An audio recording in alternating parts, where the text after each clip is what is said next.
So, before you get comfortable, take a moment to like the video and subscribe, but only if you genuinely enjoy what I do here. And let me know in the comments where you're tuning in from and what time it is for you. It's always fascinating to see who's joining us from around the world. Now, dim the lights, maybe turn on a fan for that soft background and let's ease into tonight's journey together. With these words, Hector passed through the gates, and his brother Alexandru's with him, both eager for the fray. As when heaven sends a breeze to sailors who have long looked for one in vain, and have labored at their oars till they are faint with toil, even so welcome was the sight of these two heroes to the Trojans. Thereon Alexandrus killed Menestius, the son of Areithus. He lived in Aim, and was son of Areithus the maceman and of Philomedissa. Hector threw a spear at Ionius, and struck him dead with a wound in the neck under the bronze rim of his helmet. Glaucus, moreover, son of Hippolochus, captain of the Lycians, in hard hand-to-hand fight smote Iphinus son of Dexius on the shoulder, as he was springing on to his chariot behind his fleet Mares. So he fell to earth in the car, and there was no life left in him. When therefore Minerva saw these men making havoc of the Argives, she darted down to Iliad from the summits of Olympus, and Apollo, who was looking on from Pergamus, went out to meet her, for he wanted the Trojans to be victorious. The pair met by the oak tree, and King Apollo, son of Jove, was first to speak. What would you have said he, daughter of great Jove, that your proud spirit has sent you hither from Olympus? Have you no pity upon the Trojans? And would you incline the scales of victory in favor of the Danaans? Let me persuade you, for it will be better thus. Stay the combat for today, but let them renew the fight hereafter till they compass the doom of Ilias, since you goddesses have made up your minds to destroy the city. And Minerva answered, So be it, Far Darter. It was in this mind that I came down from Olympus to the Trojans and Achaeans. Tell me, then, how do you propose to end this present fighting? Apollo, son of Jove, replied, Let us incite great Hector to challenge someone of the Danaans in single combat. On this the Achaeans will be shamed into finding a man who will fight him. Minerva assented, and Helenus, son of Priam, divined the counsel of the gods.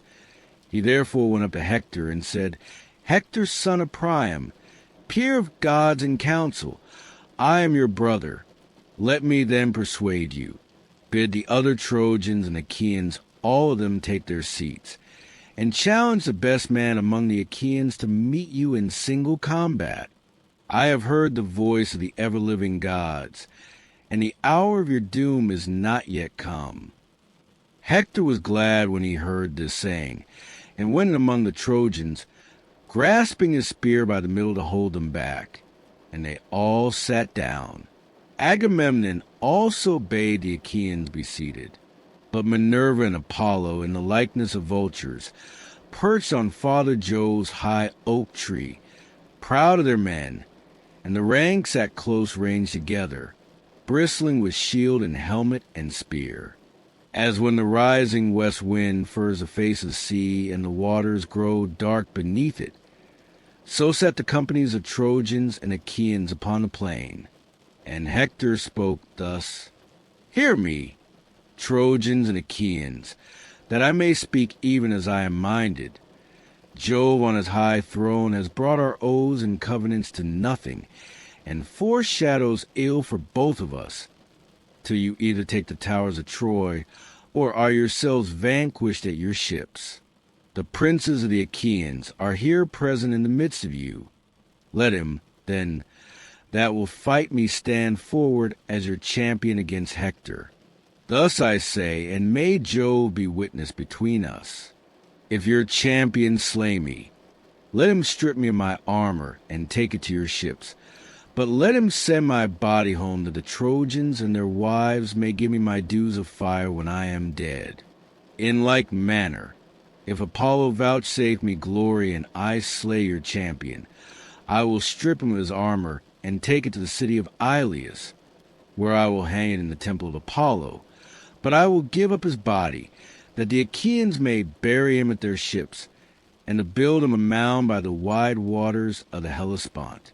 Then will one say hereafter as he sails his ship over the sea, this is the monument of one who died long since, a champion who was slain by mighty Hector.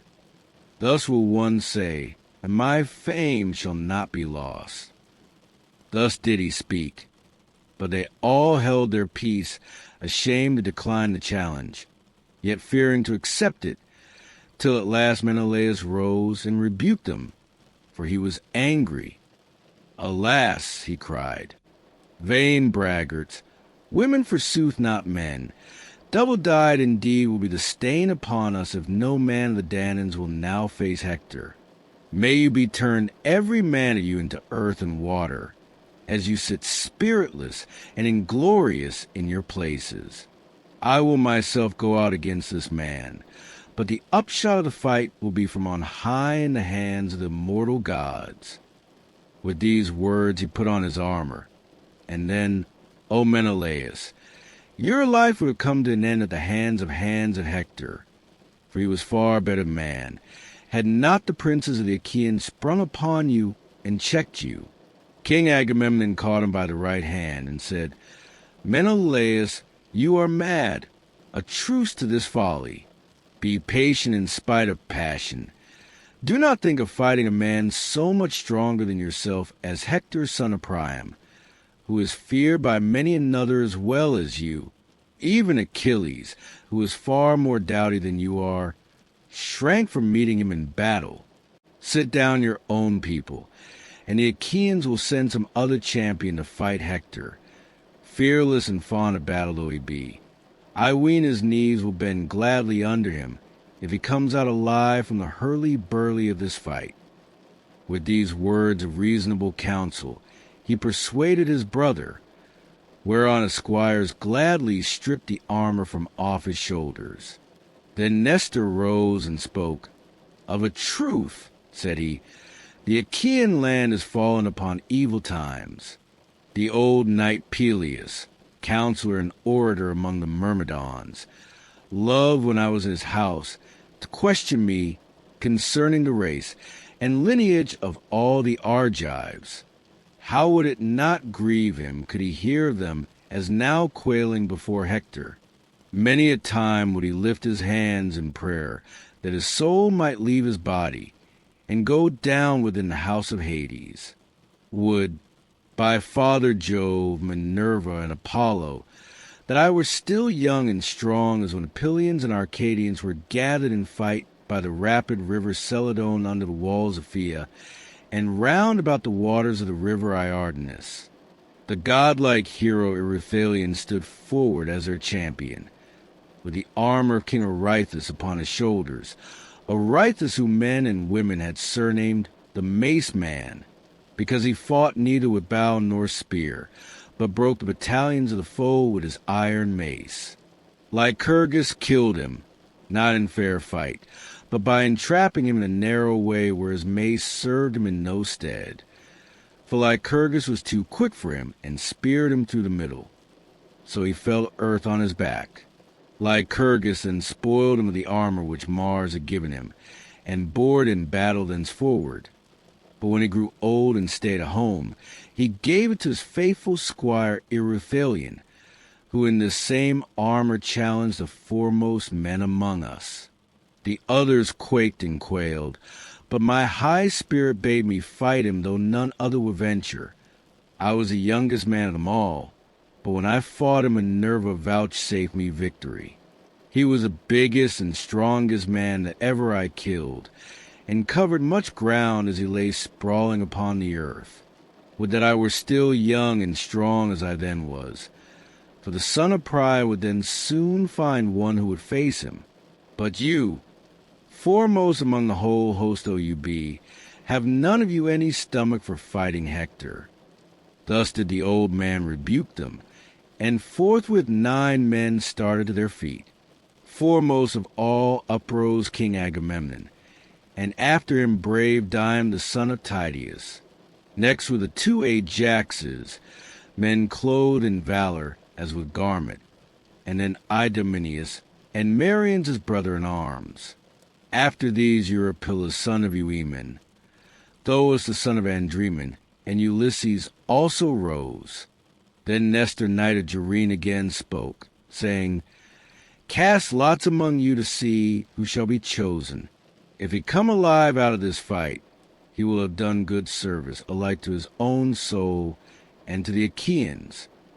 Thus he spoke, and when each of them had marked his lot, and had thrown it into the helmet of Agamemnon son of Atreus, the people lifted their hands in prayer, and thus would one of them say as he looked into the vault of heaven, Father Jove, grant that the lot fall on Ajax, or on the son of Tydeus, or upon the king of rich Mycene himself.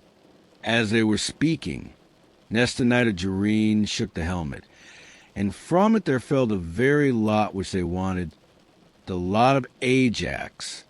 The herald bore it about and showed it to all the chieftains of the Achaeans, going from left to right.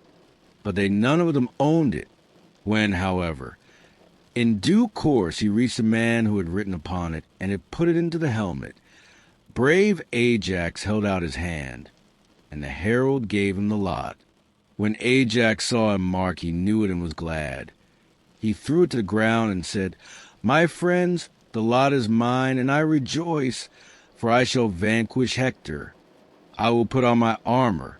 Meanwhile, pray to King Jove in silence among yourselves that the Trojans may not hear you, or aloud if you will, for we fear no man. None shall overcome me, neither by force nor cunning, for I was born and bred in Salamis, and can hold my own in all things.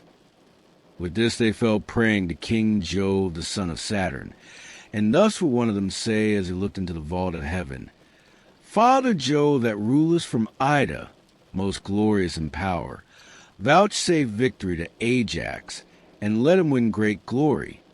But if you wish well to Hector also and would protect him, grant to each of them equal fame and prowess. Thus they prayed, and Ajax armed himself in a suit of gleaming bronze. When he was in full array, he sprang forward as monstrous Mars when he takes part among men whom Jove has set fighting with one another.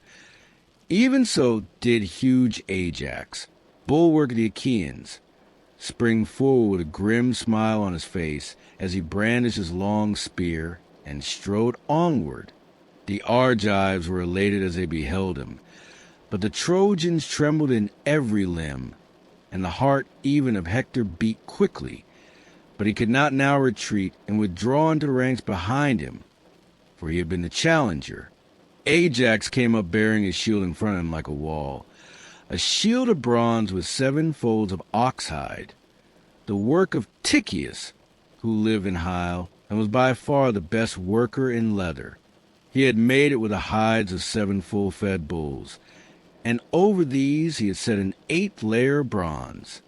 Holding this shield before him, Ajax son of Telamon came close up to Hector, and menaced him, saying, Hector, you shall now learn man to man what kind of champions the Danaans have among them, even besides lion-hearted Achilles, cleaver of the ranks of men.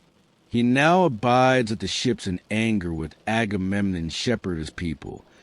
But there are many of us who are well able to face you. Therefore begin the fight. And Hector answered, Noble Ajax, son of Telamon, captain of the host, treat me not as though I were some puny boy or woman that cannot fight. I have been long used to the blood and butcheries of battle. I am quick to turn my leathern shield either to right or left, for this I deem the main thing in battle. I can charge among the chariots and horsemen, and in hand-to-hand fighting can delight the heart of Mars. Howbeit, I would not take such a man as you are off his guard, but I will smite you openly if I can. He poised his spear as he spoke, and hurled it from him. It struck the 7-fold shield in its outermost layer, the 8th, which was of bronze, and went through 6 of the layers, but in the 7th height it stayed. Then Ajax threw in his turn, and struck the round shield of the son of Priam. The terrible spear went through his gleaming shield, and pressed onward through his cuirass of cunning workmanship. It pierced the shirt against his side, but he swerved and thus saved his life. They then each of them drew out the spear from his shield, and fell on one another like savage lions or wild boars of great strength and endurance. The son of Priam struck the middle of Ajax's shield, but the bronze did not break, and the point of his dart was turned. Ajax then sprang forward and pierced the shield of Hector. The spear went through it and staggered him as he was springing forward to attack. It gashed his neck, and the blood came pouring from the wound. But even so, Hector did not cease fighting. He gave ground, and with his brawny hand seized a stone, rugged and huge, that was lying upon the plain. With this he struck the shield of Ajax on the boss that was in its middle, so that the bronze rang again. But Ajax in turn caught up a far larger stone, swung it aloft, and hurled it with prodigious force.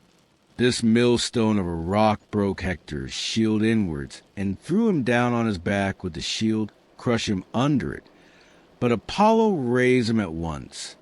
Thereon they would have hacked at one another in close combat with their swords, had not heralds, messengers of gods and men, come forward, one from the Trojans and the other from the Achaeans, Talthybius and Idaeus, both of them honorable men.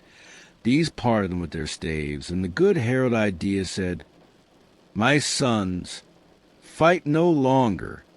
You are both of you valiant, and both are dear to Jove, we know this. But night is now falling, and the behests of night may not be well gainsaid." Ajax son of Telamon answered, "Idaeus, bid Hector say so, for it was he that challenged our princes. Let him speak first, and I will accept the saying." Then Hector said, "Ajax, heaven has vouchsafed you stature and strength and judgment, and in wielding the spear you excel all others of the Achaeans. Let us for this day cease fighting. Hereafter we will fight anew till heaven decide between us, and give victory to one or to the other. Night is now falling, and the behest of night may not be well gainsaid. Gladden, then, the hearts of the Achaeans at your ships, and more especially those of your own followers and clansmen, while I, in the great city of King Priam, bring comfort to the Trojans and their women, who vie with one another in their prayers on my behalf. Let us, moreover, exchange resents that it may be said among the Achaeans and Trojans, they fought with might and main, but were reconciled and parted in friendship." On this he gave Ajax a silver-studded sword with its sheath and leathern baldric, and in return Ajax gave him a girdle dyed with purple. Thus they parted, the one going to the host of the Achaeans, and the other to that of the Trojans, who rejoiced when they saw their hero come to them safe and unharmed from the strong hands of mighty Ajax. They led him, therefore, to the city as one that had been saved beyond their hopes. On the other side the Achaeans brought Ajax, elated with victory, to Agamemnon. When they reached the quarters of the son of Atreus, Agamemnon sacrificed to them a 5-year-old bull in honor of Jove the son of Saturn. They flayed the carcass, made it ready, and divided it into joints. These they cut carefully up into smaller pieces, putting them on the spits, roasting them sufficiently, and then drawing them off. When they had done all this and had prepared the feast, they ate it, and every man had his full and equal share, so that all were satisfied. And King Agamemnon gave Ajax some slices cut lengthways down the loin as a mark of special honor. As soon as they had had enough to cat and drink, old Nestor, whose counsel was ever truest, began to speak. With all sincerity and goodwill, therefore, he addressed them thus: "Son of Atreus, and other chieftains, inasmuch as many of the Achaeans are now dead, whose blood Mars has shed by the banks of Scamander, and their souls have gone down to the house of Hades. It will be well when morning comes that we should cease fighting. We will then wheel our dead together with oxen and mules, and burn them not far from the ships, that when we sail hence we may take the bones of our comrades home to their children. Hard by the funeral pyre we will build a barrow that shall be raised in the plain for all in common. Near this let us set about building a high wall, to shelter ourselves and our ships, and let it have well-made gates, that there may be a way through them for our chariots. Close outside we will dig a deep trench all round it to keep off both horse and foot, that the Trojan chieftains may not bear hard upon us."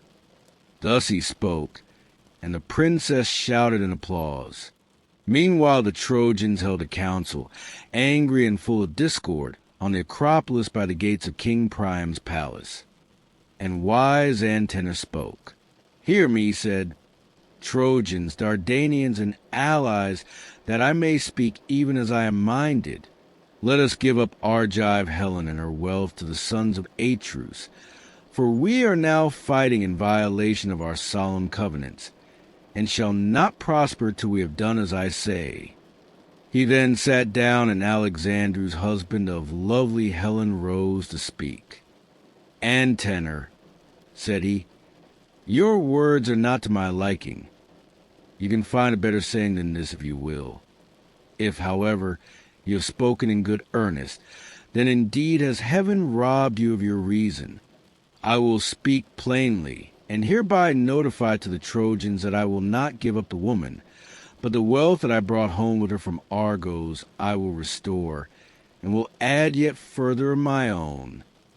On this, when Paris had spoken and taken a seat, Priam of the race of Dardanus, peer of God in council, rose, and with all sincerity and goodwill addressed them thus: "Hear me, Trojans, Dardanians, and allies, that I may speak even as I am minded. Get your suppers now as hitherto throughout the city, but keep your watches and be wakeful. At daybreak let Idaeus go to the ships, and tell Agamemnon and Menelaus, sons of Atreus, the saying of Alexandrus, through whom this quarrel has come about, and let him also be instant with them, that they now cease fighting till we burn our dead. Hereafter we will fight anew, till heaven decide between us and give victory to one or to the other." Thus did he speak, and they did even as he had said. They took supper in their companies, and at daybreak Idaeus went his wot to the ships. He found the Danaans, servants of Mars, in council at the stern of Agamemnon's ship, and took his place in the midst of them. "Son of Atreus," he said, "and princes of the Achaean host, Priam and the other noble Trojans have sent me to tell you the saying of Alexandrus, through whom this quarrel has come about, if so be that you may find it acceptable. All the treasure he took with him in his ships to Troy, would that it sooner perished. He will restore, and will add yet further of his own, but he will not give up the wedded wife of Menelaus, though the Trojans would have him do so. Priam bade me inquire further if you will cease fighting till we burn our dead. Hereafter we will fight anew, till heaven decide between us and give victory to one or to the other." They all held their peace, but presently Dian with a loud war cry spoke, saying, "Let there be no taking neither treasure, nor yet Helen, for even a child may see that the doom of the Trojans is at hand." The sons of the Achaeans shouted applause at the words that Dian had spoken, and thereon King Agamemnon said to Idaeus, "Idaeus, you have heard the answer the Achaeans make you and I with them. But as concerning the dead, I give you leave to burn them. For when men are once dead, there should be no grudging them the rights of fire. Let Jove, the mighty husband of Juno, be witness to this covenant."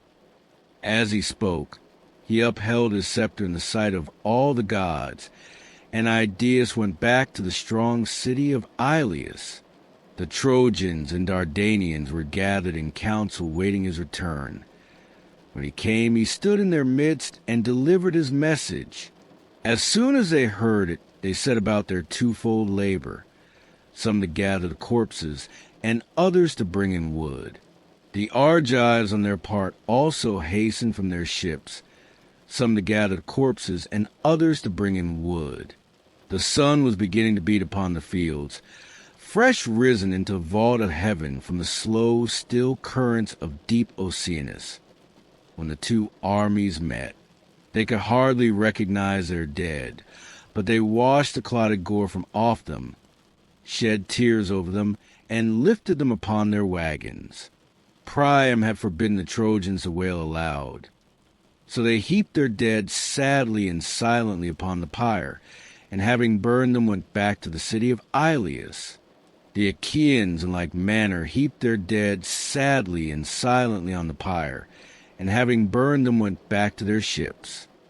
Now in the twilight, when it was not yet dawn, chosen bands of the Achaeans were gathered round the pyre, and built one barrow that was raised in common for all, and hard by this they built a high wall to shelter themselves and their ships.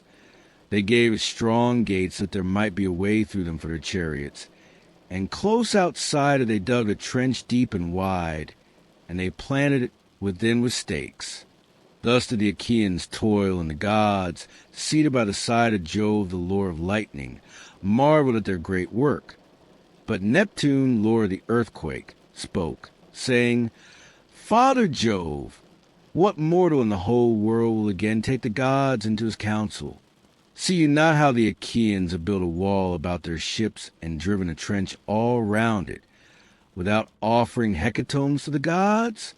The fame of this wall will reach as far as dawn itself, and men will no longer think anything of the one which Phoebus, Apollo, and myself built with so much labor for Laomedon. Jove was displeased and answered, What, O shaker of the earth, are you talking about? A god less powerful than yourself might be alarmed at what they're doing, but your fame reaches as far as dawn itself.